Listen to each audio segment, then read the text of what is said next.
Aduh nih gara-gara masih banyak banget orang yang bandel nih akhirnya nyampe 200-an lebih orang yang positif, 3.000-an per hari. Wow, itu kalau 3.000-an dikumpulin di mana di salah satu di lapangan pasti kebayang kan banyaknya 3.000-an orang per hari. Wow, itu fakta. Dan akhirnya kemudian setidaknya pemerintah Provinsi DKI Jakarta udah nerapin lagi nih PSBB. Padahal kita tahu, kita lihat setiap hari kalau Kompas TV sendiri pun tiap hari tuh nayangin operasi penertiban masker oleh Satpol PP. Tapi tetap aja ada 1, 2 atau beberapa yang masih ketangkep aja. Alasannya sama, lupa atau ngerasa kalau dia tuh keluar rumahnya ya berjarak beberapa kilometer. Padahal kan pandemi atau corona tuh kan nggak milih ya, kamu jalan 1 meter atau 100 meter atau 10 kilo. Kalau kena ya kena. Aduh, ini kita bahas lagi deh PSBB ini dengan ahlinya. Saya mau nanya karena hari ini selain Satpol PP udah dilibatin juga tuh TNI Polri, jadi masuknya ke operasi justisi. Nah kira-kira seperti apa tuh efektivitas dari sudah masuk kategori operasi justisi, terus hari-hari ini kan ada tuh denda, ada yang diminta push up, ada yang diminta nyapu jalanan. Kira-kira bisa nggak ningkatin ketaatan kita terhadap protokol kesehatan selama masa pandemi ini? Karena enggak, ya 3.000-an lebih, bahkan mungkin lebih per hari kalau enggak taat pakai masker seperti ini. Saya masih nunggu, udah janjian sih katanya udah on the way, semoga segera bergabung. Saya mau nanya banyak soal PSBB ini dan terutama gimana kita semua supaya bisa semakin taat, semakin sadar terhadap pentingnya menaati protokol kesehatan untuk sama-sama jaga diri dan jaga sesama untuk gak jadi korban atau terkena atau terpapar COVID-19. Masih nunggu sih, ntar lagi ya.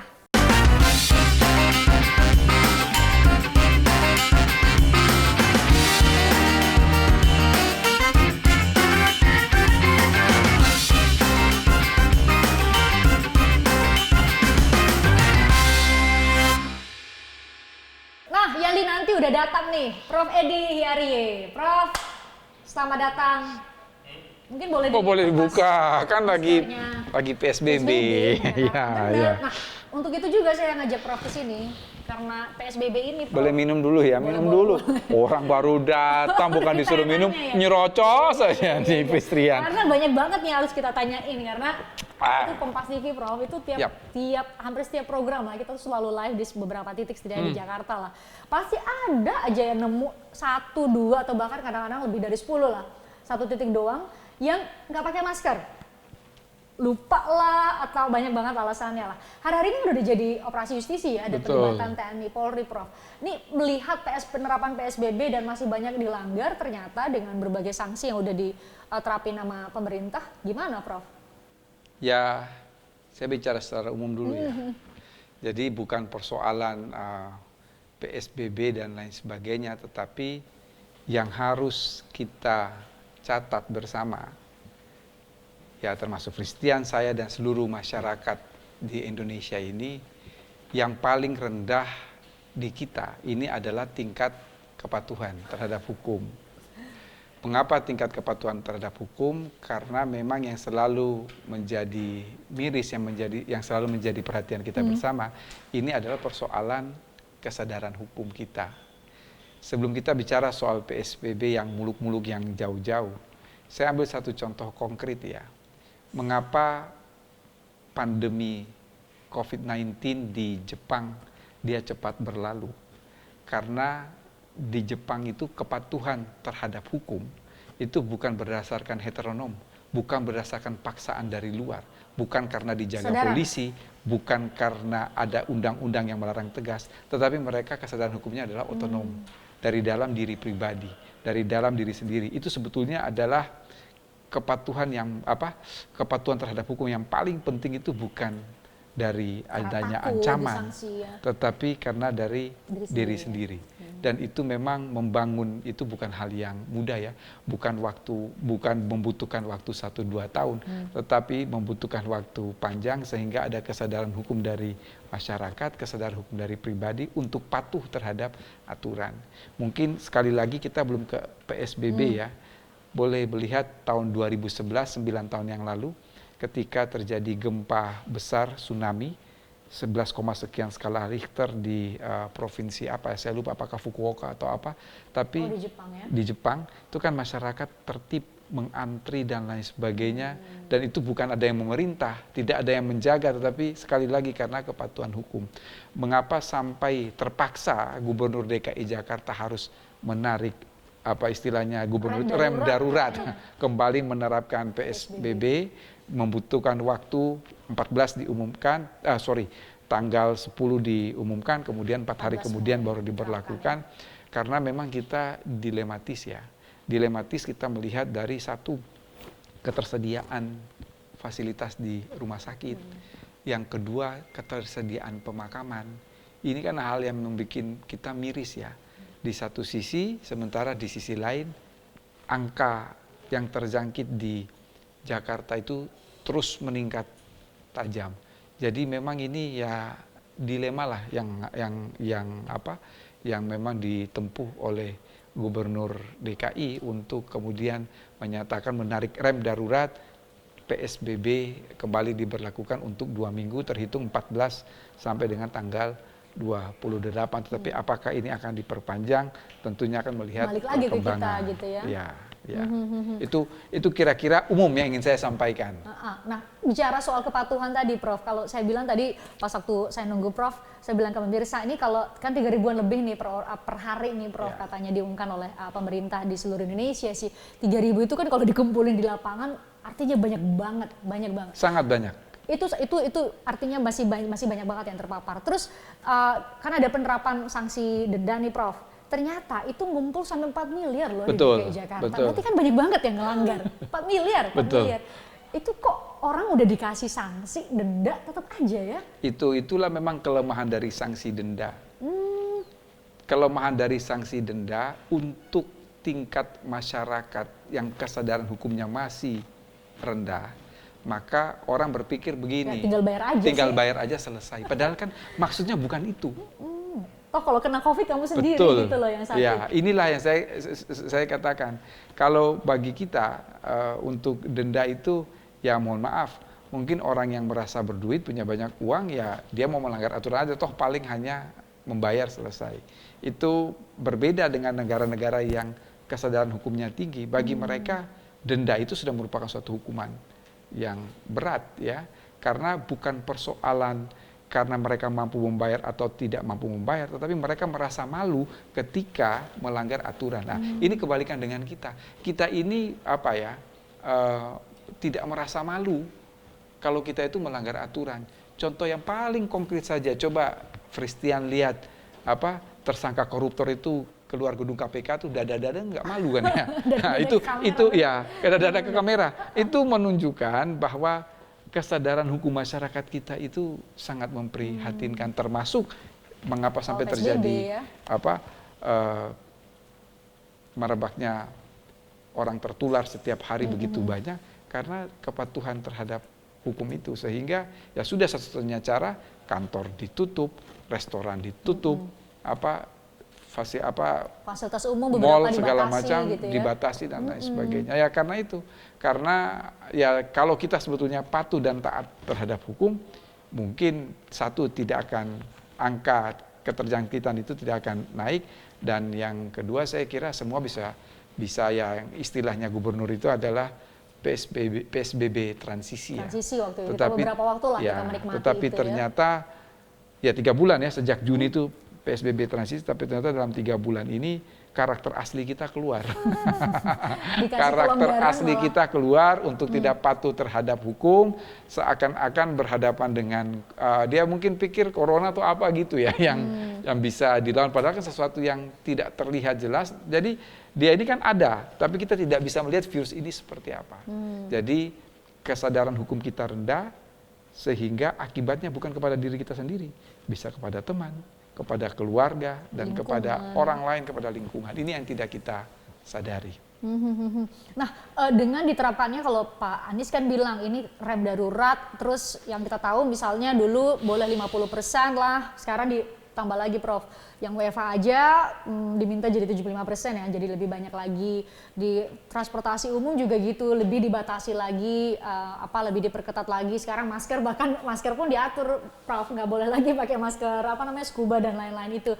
Jadi apakah memang kalau secara hukum tuh memang harus kayak gitu ya? Kalau dikasih aturan ini nggak taat, oke bikin lagi yang lebih keras, atau seperti apa? Ya begini, ketika kita berbicara mengenai situasi pandemi, maka rujukan kita adalah Undang-Undang Nomor 6 Tahun 2018 tentang karantina kesehatan. Memang tentang karantina kesehatan ketika ada PSBB seperti ini, di satu sisi kewenangan untuk menetapkan PSBB itu memang ada pada Menteri Kesehatan atas usul gubernur. Tetapi peraturan pelaksanaan ke bawahnya itu diserahkan kepada masing-masing daerah. Karena apa? Masing-masing daerah ini kan berbeda antara satu dengan yang lain, ya. Antara satu dengan yang lain. Misalnya kalau di sini di Jakarta kalau kita lihat klaster perkantoran itu sangat memprihatinkan. Tetapi Wali Kota Bogor mengatakan kalau di Bogor bukan klaster perkantoran tapi klaster keluarga. Jadi kan berbeda. Artinya berbeda permasalahan, tentunya berbeda treatmentnya. Jadi wajar-wajar saja misalnya untuk DKI Jakarta yang masuk tidak lagi 50%, tetapi 25%. 25% pun misalnya dibatasi yang usia 45 tahun itu sedapat mungkin tidak ke kantor, tapi melaksanakan WFH. Ya? Satu, rentan. Dan yang kedua, rentan itu bukan dari segi usia, tetapi sangat mungkin dia memiliki atau mengidap penyakit lain yang kemudian ketika ini misalnya bertemu dengan virus corona gitu dan ya? penyakit penyerta, ini dapat berakibat fatal. Ya. Nah, hari-hari ini sudah dilibatkan TNI Polri, Prof. Bahkan katanya nanti akan ada sanksi pidana buat mereka yang melanggar protokol kesehatan. Gak hanya itu sih soal ranah pidana di masa pandemi ini. Ada soal jenazah juga, Prof. Itu juga mengemukakan. Ada ya keluarga yang tetap aja ngotot untuk tetap dekat dan bisa buka dan bisa lihat keluarganya yang sudah dinyatakan positif COVID-19. Itu juga jadi dinamika. Kita bahas nanti, saya mau nanya soal itu karena banyak banget video-video yang viral di media sosial. Dan mungkin belum semua orang tahu bahwa itu bisa disanksi pidana ya, Prof. Ternyata kalau kita melanggar aturan itu.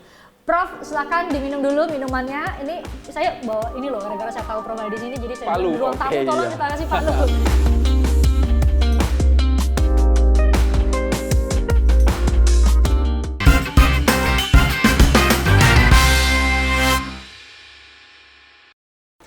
Prof, sekarang udah dilibatkan TNI Polri karena tadi kita udah bahas panjang-panjang. Nggak ada itu yang masih ada aja yang nggak taat protokol kesehatan. Nah kalau udah dilibatkan TNI Polri, istilahnya operasi justisi. Berarti akan ada sanksi pidana dong, Prof? Ya sebetulnya tanpa melibatkan TNI Polri pun ada sanksi pidananya. Cuman saya mau bilang begini, mengapa TNI Polri dilibatkan? Saya ambil satu contoh konkret saja ya. Kalau kita malam hari di perempatan, hujan deras, tidak ada kendaraan. Begitu kita lihat lampu merah, tidak ada kendaraan, hujan deras, kita akan menerabas. Kita akan menerabas. Iya. Karena nggak ada yang lihat. Karena nggak ada yang lihat, karena kesadaran hukum yang rendah. Tetapi meskipun itu jam 2 tengah malam, hujan lebat, ada lampu merah, tetapi di situ ada polisi, pasti dia akan berhenti. Jadi dia lebih takut polisi daripada lampu merah. Padahal polisi itu bukan hukum. Hukum itu adalah traffic light. Nah, ini sama halnya. Sama halnya. Jadi hukum di atas kertas yang harus dipatuhi itu karena tingkat kesadaran hukum kita yang rendah, dia melanggar aturan sesuatu hal yang biasa. Oleh karena itu, ini harus tindakan tegas. Kalau dia lihat polisi, dia melihat tentara kan jadi takut dia. Pakai deh. Ya, pakai. Inilah yang saya katakan, membangun kesadaran hukum secara otonom itu bukan sesuatu hal yang gampang. Ya, tetapi mau tidak mau, suka tidak suka, untuk menghambat lajunya penularan, ya sudah diberikan operasi justisi.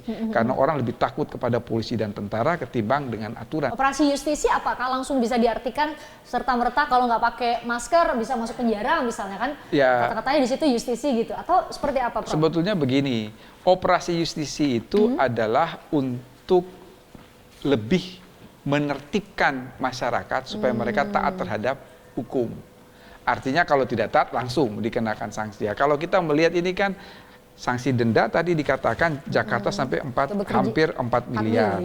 Terkadang juga ada yang disuruh push up, ada yang disuruh menyapu Nyapu jalan. Kalau jalan. push up dan menyapu jalan lebih pada sanksi sosial lah. Jadi sebetulnya malu itu karena nanti daripada dia malu harus menyapu jalan dan itu diviralkan, adalah lebih foto-foto baik masak Satpol PP, lebih Satpol baik PP gitu dia malu untuk tidak melanggar aturan. Aturan. Jadi ada berusaha untuk menimbulkan kesadaran. Ya. Itu yang pertama yang mau saya katakan. Yang kedua, ya kembali lagi, semua itu ada aturannya yang tegas kok. Cuma tadi penerapan PSBB itu pelaksanaannya masing-masing daerah berbeda-beda. Ya. Jadi nggak bisa disamakan. Tidak bisa disamakan. Bogor sama Jakarta aja yang deketan banget gitu ya. Berbeda Pendekatannya. Ya, masing-masing punya pertimbangan ya, Prof, ya, Betul, pemerintah daerahnya betul. masing-masing. Nah, yang masuk ke ranah pidana juga di masa pandemi ini, Prof, soal mungkin bisa dimengerti sih dari kalau kita kehilangan keluarga, kita mau tetap hadir di saat terakhir gitu ya, makamkan dan sebagainya. Tapi karena ada satu pertimbangan, yaitu bisa jadi ada potensi penyebaran di situ, maka jenazah-jenazah yang positif COVID-19 bahkan yang masih diduga pun dimakamkan dengan protokol kesehatan, Prof. Nah, ada banyak banget yang viral tuh di media sosial. Keluarga yang tetap ngotot, keluarga yang bahkan ada yang menggunakan intimidasi, dikeroyok rame-rame, keluarga datang ngambil paksa dalam mobil ambulans tuh, itu ada sanksi pidananya juga ya, Pak? Ada. Jadi kembali lagi kepada Undang-Undang Nomor 6 Tahun 2018 tentang karantina kesehatan. Itu ada namanya pasal sapu jagat. Pasal sapu jagat itu pasti yang diterapkan adalah pasal 93 Undang-Undang Nomor 6 Tahun 2018. Itu bahasanya sangat sederhana tuh dalam sanksi pidana pasal 93. Setiap orang yang tidak melaksanakan ketentuan sebagaimana dimaksudkan dalam pasal 9 ayat 1 atau menghalang-halangi sebagaimana yang tersebut dalam pasal 9 ayat 1 dikenakan sanksi pidana penjara maksimum 1 tahun dan atau denda maksimum 100 juta. Jadi kata-kata di situ dan atau denda itu memang dia memberikan keleluasaan kepada pengadilan, kepada hakim untuk menentukan apakah ini mau dikenakan sanksi pidana berupa penjara saja, bisa juga denda saja, bisa juga kedua-duanya. Karena sanksinya itu terbuka dan atau. Itu pasal sapu jagat. Pasal 93 dan pasal 9 ayat 1 dalam Undang-Undang Karantina Kesehatan itu pun bahasanya sangat sederhana. Setiap orang wajib mengikuti penyelenggaraan karantina kesehatan. Setiap orang? Setiap orang. Tidak ada kecuali? Tidak ada kecuali. Itu pasal 9. Lalu ada turunannya di pasal 15 ayat 2 huruf B. Bahwa salah satu wujud dari karantina kesehatan itu adalah PSBB. Pembatasan sosial berskala besar. Jadi itu pasal sapu jagat yang bisa kemudian menjerat siapa saja. Jadi seperti tadi, orang yang ada jenazah yang harus dimakamkan dengan protokol COVID ternyata diambil paksa. Itu kan menghalang-halangi, dianggap menghalang-halangi atau tidak patuh terhadap penyelenggaraan karantina kesehatan dalam konteks pembatasan sosial berskala besar. Saya bisa memahami, tetapi di sisi lain ini ada dua keadaan. Kalau ada dua keadaan, di satu sisi kasihan juga ya orang kehilangan anggota keluarga, ya untuk terakhir kalinya dia harus melihat, tetapi ternyata karena protokol COVID, protokol kesehatan, dia tidak bisa memandikan, bahkan menguburkan, bahkan untuk berada dekat saja tidak dimungkinkan. Tetapi di sisi lain ada suatu kemaslahatan yang lebih besar. Karena apa? Kita untuk mencegah jangan sampai itu tertular. Lah saya ini pribadi, bapak mertua saya itu meninggal dalam status PDP. Jadi bapak mertua saya itu meninggal tanggal 5 Mei 2020. Baru masih 3 bulan pandemi. Ya begitu meninggal kita tidak bisa melihat jenazahnya, dan kemudian itu dinyatakan meninggal pas bulan Ramadan ya. Dinyatakan meninggal setengah 7 lah. Kemudian setengah jam kita ke rumah sakit tapi menunggu karena nggak bisa melihat jenazah. Kemudian jam 11 kita ke pemakaman, itu pun dari jauh. Jadi hanya satu mobil. Ini PDP loh ya? PDP. Jadi anak-anak saya saja nggak bisa ikut, jadi cuma saya, istri saya, kemudian ibu mertua dan adik adik ipar saya pakai satu mobil, ya di pemakaman pun kita dari jauh. Memang itu sedih sekali, tapi ya ini demi kemaslahatan kita bersama. Jadi kalau ditanya ya saya pun merasakan hal yang sama, tetapi kepatuhan terhadap suatu aturan itu yang kemudian membuat kita bisa menerima. Kalau kita lihat di Sulawesi Selatan, kalau saya tidak salah, untuk pengambilan paksa itu kan sering kali terjadi. Betul, dan mereka video. sudah memaksa cium jenazahnya. Mereka sudah dijerat. Jadi jeratnya yang paling gampang adalah Undang-Undang Nomor 6 Tahun 2018 itu pasal sapu jagat. Pasal sapu jagat itu tindakan apapun karena dianggap tidak mematuhi protokol kesehatan. Ya. Nah, kalau berarti nggak ada alasan apapun ya, Prof, mau itu dia keluarga dekat untuk bisa melanggar aturan itu karena memang tadi kemaslahatan. Ya. Bisa dibayangkan, jangankan untuk melihat jenazah untuk terakhir kalinya, lah untuk beribadah saja di tempat ibadah itu saja kan dibatasi. Kita harus jaga jarak gitu. Jaga jarak. Bahkan kalau di Jakarta sekarang Prof hanya bisa di masjid-masjid yang lebih kecil. PSBB pertama kali kan tidak diperkenankan sama sekali. Itu saya kira bukan di Jakarta saja, di Jogja pun demikian. Ya. Nah, ketaatan, tadi kita bicara soal ketaatan tuh Prof, terhadap protokol kesehatan. Kadang-kadang tidak hanya soal dia tahu atau tidak soal aturan itu ya, Prof. Sudah tahu pun bahkan melanggar. Prof melihat faktor apa sih yang paling dominan yang membuat kita masyarakat Indonesia yang Prof bandingin tadi dengan Jepang ini nggak taat sama protokol kesehatan? Apa karena kita pandemi atau COVID-19 ini nggak terlihat, nggak nyata gitu, atau seperti apa sih? Apa sih yang paling mempengaruhi orang taat atau enggak sih, Prof? Ya, kalau bahasa sehari-harinya dablek itu ya. Dablek ya. Jadi di satu sisi tadi saya katakan ketidakpatuhan kita terhadap aturan itu sangat tinggi. Yang kedua, dia melihat bahwa COVID ini sesuatu yang tidak terlihat.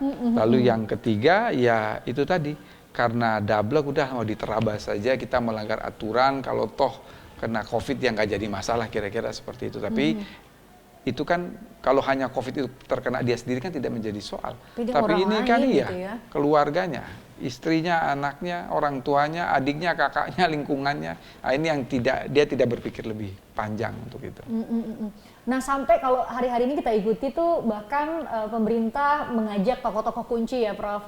Bahkan ini labeling sih, tapi masyarakat kita mengenalnya dengan istilah ini, mengajak preman, mengajak tokoh-tokoh di sekitar buat mengajak orang di sekitarnya setidaknya untuk pakai masker. Nah, dari sudut pandang kesadaran hukum tadi itu memang penting ya, Prof, mengajak tokoh-tokoh kunci untuk setidaknya tokoh-tokoh di yang punya pengaruh. Betul. Yang punya pengaruh, karena kita ini kan kalau melihat panutan kita seperti itulah, kalau kita ikut juga. Gitu ya?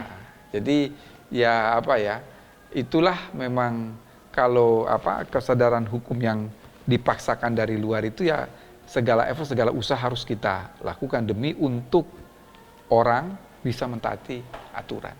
Termasuk juga soal jenazah-jenazah itu, pengambilan paksa jenazah itu ya, Prof. Sebenarnya kan para tenaga medis, kita lihat tuh tenaga medis sudah memberi pengertian sedemikian rupa, Bapak tolong jaga jarak dan ini, tapi tetap juga kita melihat ada yang secara paksa, bahkan kadang-kadang dengan kekerasan ya, Prof, tidak sedikit yang berusaha untuk tetap mengambil jenazah yang bahkan sudah dinyatakan positif COVID-19. Ada banyak pertanyaan yang masuk dari netizen, Prof, soal PSBB ini dan soal ketaatan kita terhadap protokol kesehatan. Kita bahas, saya coba rangkum dulu supaya saya bisa tanyain langsung ke Prof ya. Siap.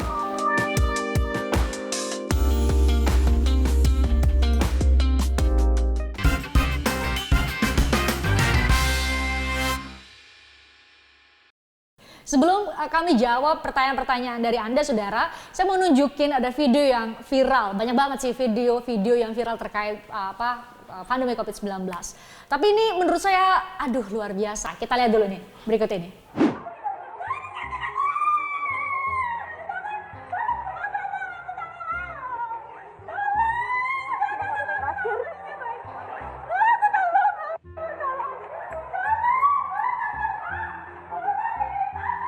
Nah, Prof, tadi kita udah nonton ibu-ibu maksa masuk mall tanpa pakai masker, diingetin ngelawan lagi, malah diangkat sama petugas di sana untuk dibawa keluar. Segitunya, Prof. Itu kenapa ya, Prof? Kita sedablek itu ya? Ya, satu dablek. Kalau saya usul konkret. Apa? Usul konkret, ibu itu kemudian diproses secara hukum lalu dijatuhi penjara. Bisa tuh, Prof. Shock terapi, ya kembali lagi. Karena dia tidak Pasal mentaati pasal sapu jagat. Ya? Pasal sapu jagat. Jadi saya kira itu diproses secara hukum, kemudian jangan dijatuhi pidana denda. Kalau denda mungkin itu ibu banyak duit, ya. Apalagi maksimumnya hanya 100 juta. Jadi kalau saya harus ada shock terapi, udah diproses secara hukum, disidangkan, dijatuhi pidana. Dan itu disebarluaskan lah supaya orang juga jangan kemudian mengulangi perbuatan yang sama. Nah, saya udah nerima email nih, Prof, dari Isabella. Seringkali terjadi permasalahan penolakan dari warga sekitar pemakaman. Bagaimana aturan hukum bagi warga sekitar yang dianggap dalam tanda petik menghalangi proses dikebumikannya jenazah COVID-19? Dan adakah payung hukum yang melindungi hak warga sekitar? Begini. Mereka kan khawatir tuh. Betul, tetapi kita juga harus ingat bahwa ketika seorang pasien itu dinyatakan dia positif, kemudian akan dikebumikan di satu tempat, bukan untuk makam khusus COVID. Di makam umum pun harus dipercaya bahwa proses pemakaman mulai dari pengantaran jenazah sampai dikuburkan itu semua pasti sesuai dengan protokol COVID. Saya mau mengatakan kembali lagi kepada warga masyarakat yang menolak, bahkan menghalang-halangi. Bahkan itu kan menghalang-halangi itu tidak tanggung-tanggung. Ada yang memasang palang ya? Dan pelang dan lain sebagainya. Nah, kembali lagi itu dikenakan pada bisa, Prof, ya? Iya, semua karena dianggap menghalang-halangi. Dianggap menghalang-halangi. Jadi kalau kita lihat baik pengambilan paksa jenazah maupun warga masyarakat yang mengagitasi untuk menolak pemakaman pasien COVID di daerahnya, masuknya kepada pasal 93 itu. Pasal 93 Undang-Undang Nomor 6 Tahun 2018. Memang ketentuan pidana di dalam undang-undang itu sedikit sekali. Hanya kalau saya tidak salah hanya 4 pasal. Pasal 91, 92, 93, 94. Memang hanya 4 pasal. Yang satu itu berkaitan dengan nakoda, yang satu berkaitan dengan pilot, artinya untuk lalu lintas udara dan lalu lintas laut. Yang satu itu ya yang pasal sapu jagat itu. Jadi ketika memang diputuskan untuk di pemakaman umum, maka tidak ada hak lagi dari warga untuk menolak. Karena apa? Karena proses mulai dari pengantaran jenazah sampai dikebumikan itu sudah sesuai dengan protokol COVID. Lalu sekarang misalnya kalau katakanlah kita membolehkan masyarakat X itu menolak, kemudian masyarakat Z itu juga menolak, masyarakat Y itu mau dikebumikan di mana? Nah, itu menjadi persoalan tersendiri. Oleh karena itu saya kira ketika sudah disesuaikan dengan protokol COVID, maka pemakaman itu harus dilakukan dan tidak ada lagi hak untuk menolak. Oke, dengan alasan apapun ya, dengan mereka alasan khawatir, apapun, mereka takut juga terpapar. Bahkan kan ada di beberapa tempat, di beberapa daerah yang masih memandang kena COVID itu sebagai sesuatu yang istilahnya aib, ya kan, masih alih-alih itu terganggu kesehatannya atau alih-alih itu penyakit, Prof. Itu kan ada juga di masyarakat kita kan, orang lihatnya. Keluarga sampai dikucilkan misalnya yang kena COVID, bukannya dibantu gitu ya. Tapi itu terjadi di masyarakat kita, Prof. Ya itulah. Jadi ada pandangan-pandangan seperti itu yang cukup memprihatinkan ya. Jadi bukannya dibantu malah dikucilkan. Bahkan yang saya lihat awal-awal terjadi di Jakarta itu kan khusus tenaga kesehatan itu kasihan ya. Mereka tidak bisa pulang padahal mereka sudah bekerja banting tulang. Karena itu harus diapresiasi tindakan Pemda maupun tindakan pemerintah pusat ketika menginstruksikan bekerja sama dengan hotel-hotel di sekeliling itu sebagai tempat tinggal sementara ya para dokter dan tenaga medis. Karena ya di satu sisi dia mau pulang juga nanti akan dikucilkan padahal dia sudah capek, butuh istirahat dan lain sebagainya. Padahal dia itu adalah ujung tombak dalam penanganan COVID ini. Nah, itulah dilema-dilema yang memang muncul di zaman serba sulit seperti ini. Hari-hari ini kita lihat beberapa pemerintah daerah sudah apa istilahnya, jalan tengah lah, karena sekarang kita lihat kan kalau untuk pemakaman sendiri sudah ada yang pemakaman khusus COVID-19 ya Prof, ya akhirnya ada sehingga kemudian meminimalisir apa gesekan-gesekan atau penolakan-penolakan yang dilakukan oleh kelompok masyarakat. Berarti balik lagi ke keluarga dan kesadaran keluarga Prof ya, kalau sudah sedemikian rupa difasilitasi oleh pemerintah ya Prof ya. Maka tidak perlu lagi ada penolakan dan tidak berhak untuk menolak. Ya, jadi kembali lagi kita kepada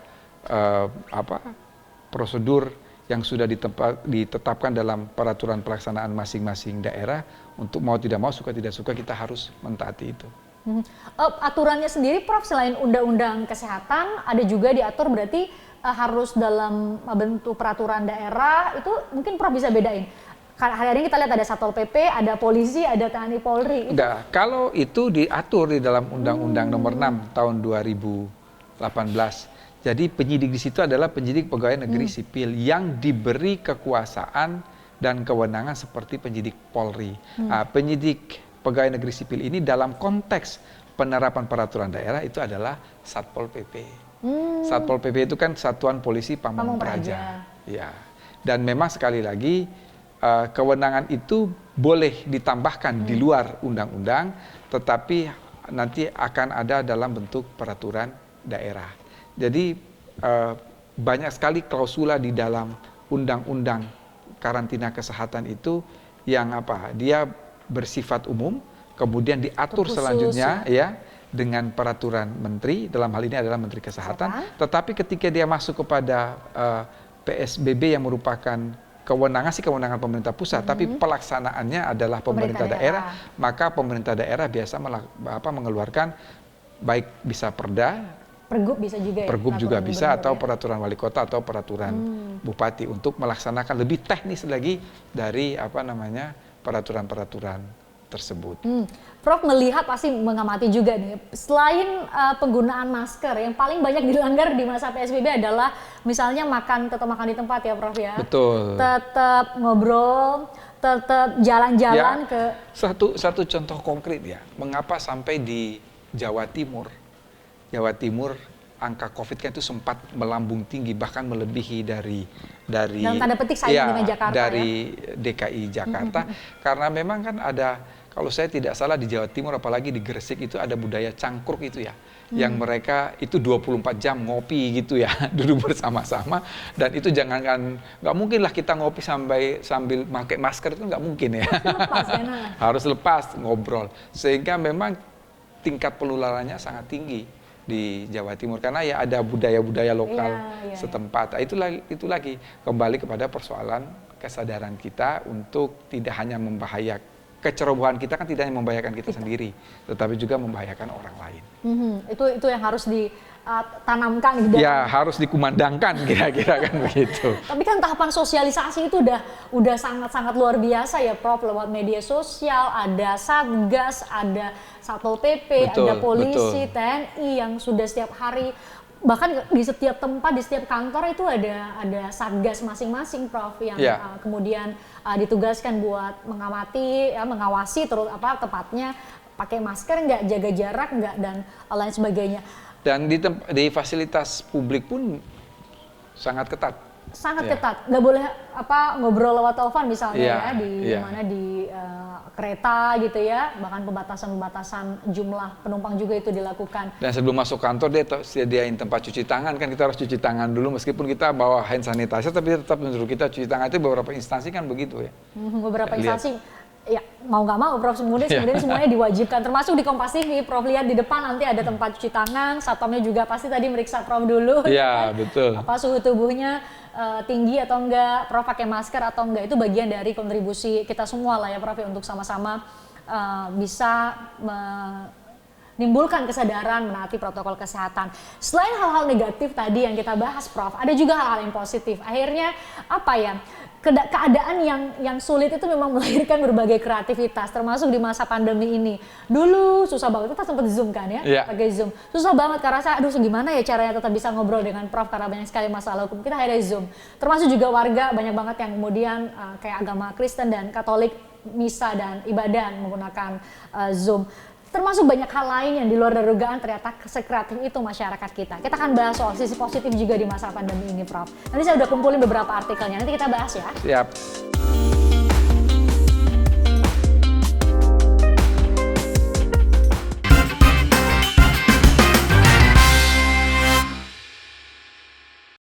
Nah, dari tadi kita bahas soal hal-hal negatif, ternyata ada juga hal-hal yang positif, Prof. Saya udah kumpulin beberapa artikel nih.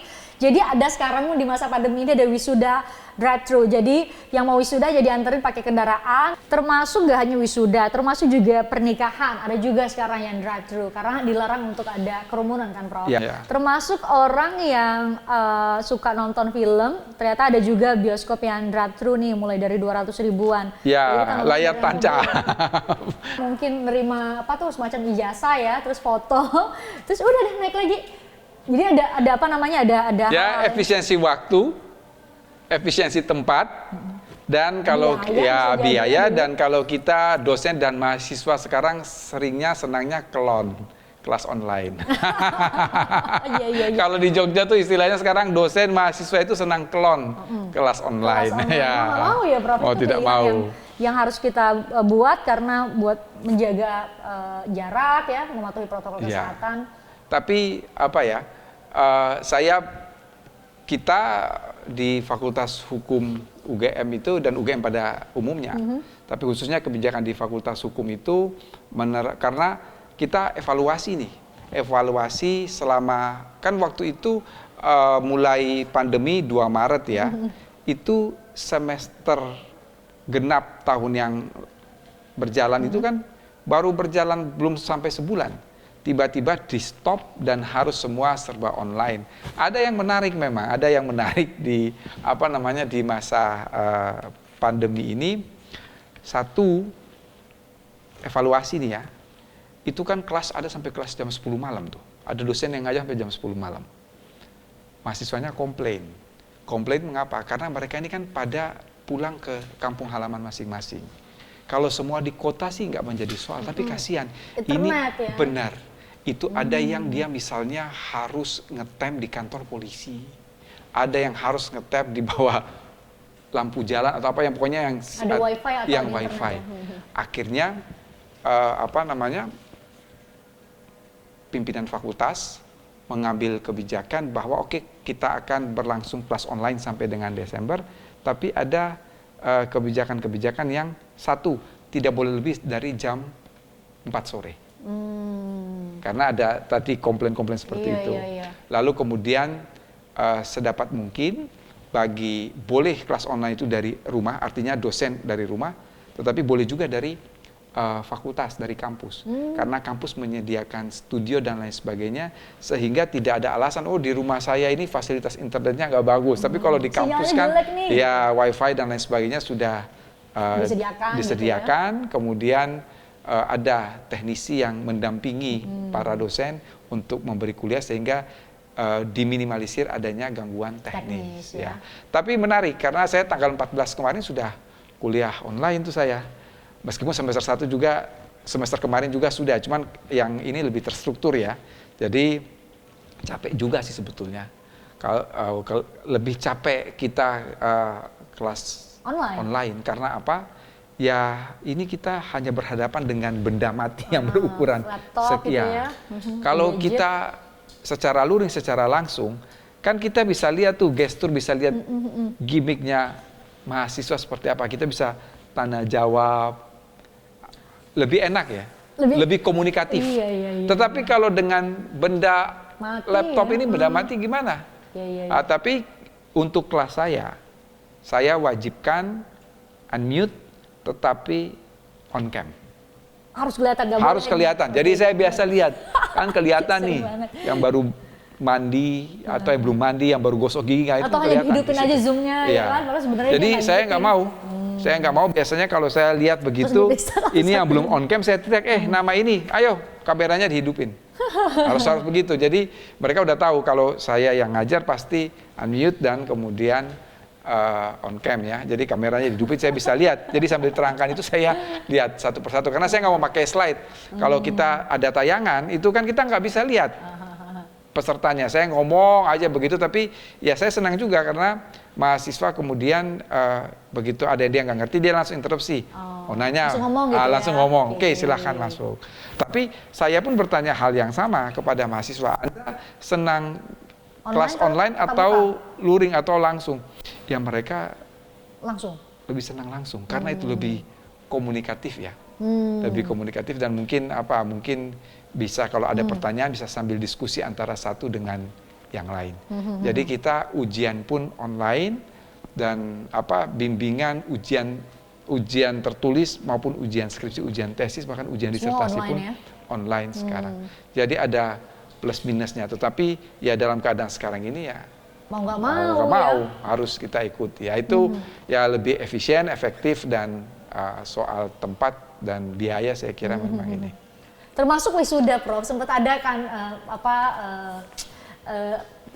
viral lah di media sosial, orang-orang yang dulu sempat menikmati wisuda secara langsung tuh posting foto-foto wisudanya hanya untuk menyemangati yang tahun ini harus wisuda secara online gara-gara pandemi COVID-19. Itu sempat sangat viral. Jadi hanya untuk menyemangati mahasiswa-mahasiswa. Tapi jadi bagian dari sejarah ya, Prof. Ya. Dulu kalau nanti mungkin 5-10 tahun lagi. Saya bilang ke anak-anak saya itu mereka nggak sekolah kok naik kelas ya. Iya. Kemarin kita menghadapi, kalau saya tidak salah tuh di UGM sudah 2 kali wisuda ya. Dan kemarin pada bulan online Agustus, tapi ada perwakilan. Ada perwakilan mahasiswa yang cum laude ya. Kemudian ada berapa orang, 2-3 orang gitu yang kemudian disematkan langsung oleh dekan secara simbolis. Tetapi juga terkonek dengan mahasiswa-mahasiswa lain di seluruh daerah. Ya. Aduh, ini banyak juga ya hal-hal seru yang sebenarnya bisa kita jadikan cerita mungkin ya saat pandemi ini udah usai ya, Prof. Ya. Ternyata ya setidaknya bagi yang merasakan wisuda online, menikah secara online, nonton bioskop secara online bisa diabadikan lewat foto atau video, bisa jadi bagian dari sejarah teman-teman lah kita mengalami ini. Dan semoga segera berlalu ya pandemi ini ya, Prof. Ya. Nah, kita bicara lagi soal PSBB. Kalau sekarang tuh PSBB yang diterapkan lagi nih sejak tanggal 14 September setidaknya di Jakarta ya, Prof. Jadi dulu pada saat PSBB transisi bisa makan di tempat, tapi dengan kapasitas 50%. Sekarang udah nggak boleh. Ya, take away ya semua. Sekarang udah take away. Nah, tapi kan mengawasi sekian banyak restoran di Jakarta setidaknya ya, Prof. Ya, wah luar biasa. Tapi saya kira ada tayangan yang kemarin viral ya. Di TV itu, yang mana ya yang punya restoran kan dia bersikuku kan untuk tidak mau menjual yang ada boleh makan sini, nggak mau. Betul. Sampai sempat berdebat kan. Padahal itu relawan COVID ini kan. COVID-19 yang maksa untuk makan di tempat, tapi yang punya jualan itu dia mengatakan tidak, dia tetap patuh dengan peraturan gubernur. Itu karena bisa disanksi, Prof. Betul, ya, dikenakan sanksi. Tapi saya kira ini contoh baik yang saya kira harus ditiru, bahwa dia siapapun dia tidak memandang mau relawan COVID mau siapapun, pokoknya aturannya adalah tidak boleh makan di tempat dan dia taat dengan itu. Itu saya kira contoh bagus ya untuk memperlihatkan ketaatan terhadap aturan. Termasuk berarti para pengusaha sendiri pun itu bisa ketika ada restoran nih konteksnya ya, Prof. Ya, ada yang datang terus dia tidak menjaga jarak misalnya atau tetap maksa buat makan di tempat dan diiyakan, berarti si pemilik usaha itu juga bisa kena sanksi, bahkan dicabut izinnya ya? Izinnya sangat mungkin dicabut, tapi biasanya yang terakhir lah biasanya ada denda dan lain sebagainya. Ultimum remedium dan dendanya juga sangat besar saya kira ya. Kalau restoran ya? Ya restoran, meskipun dalam tadi pasal 93 itu denda maksimum itu 100 juta ya. Maksimum 100 juta. Jadi ya kalau misalnya di restoran kayak begitu dikenakan denda 20 juta, 30 juta lumayan juga kan ya, di musim pandemi kayak begini. Masa pandemi pendapatan belum tentu sebanyak itu, tetapi ternyata dikenakan denda. Jadi memang dia ya bagus lah, artinya dia lebih taat kepada aturan. Ya. Prof, di masa pandemi ini kan masih pemerintah bilang mungkin bulan Desember akan ada vaksin. Itu pun yang mungkin akan didahulukan adalah tenaga kesehatan. Semoga paling cepat 2021 vaksin sudah ada. Berarti kan ada beberapa waktu nih, berapa bulan nih kita masa menunggu nih, Prof. Akan adakah menurut Prof yang aturan-aturan yang harus kemudian kita taati bersama selain aturan itu sudah jelas, sudah tegas, tinggal penegakannya. Penegakan Nah, ini itu, penegakan nih masalah ya, nih. penegakan itu hanya ada dua hal. Satu adalah kesadaran setiap warga negara dan yang kedua adalah ketegasan dari aparat. Itu saja. Kalau sekarang dengan pelibatan TNI Polri menurut Prof udah Ya, itu salah satu upaya maksimal dari negara untuk menciptakan ketaatan masyarakat dalam rangka untuk menahan lajunya penularan. Menurut Prof kan viral, iya udah banyak banget lah pelanggaran-pelanggaran protokol kesehatan yang viral. Tindakan tegas dari pemerintah, iya udah masuk operasi justisi TNI Polri. Ini kayaknya udah mentok. Semua upaya ini udah dilakukan, iya. Prof. Semua upaya udah dilakukan. Makanya saya katakan kalau sampai seperti tadi video yang kita lihat, itu shock terapi, proses hukum, dijatuhi penjara. Jadi memberi efek jerah juga pada orang lain bahwa itu pun bisa terjadi pada mereka kalau melanggar aturan. Itu udah langkah yang harus dilakukan oleh semua pihak ya. Betul. Termasuk aparat penegak hukum. Persis. Ya. Nah, yang diketakutkan Prof, saya mau nanya ini juga karena ini viral juga di media sosial. Di India, aparat penegak hukum itu kemudian melakukan kekerasan. Ini juga harus dijaga secara seimbang kan Prof? Karena sempat viral tuh waktu ada pelibatan, saya ingat banget. Ketika ada narasi atau wacana melibatkan TNI Polri, kemudian dimunculin tuh video-video yang muncul ya, video-video dari India yang aparatnya harus bertindak tegas. Kita nggak tahu konteksnya ya Prof, harus bertindak tegas karena warganya memang udah sedemikian nggak patuh terhadap protokol kesehatan.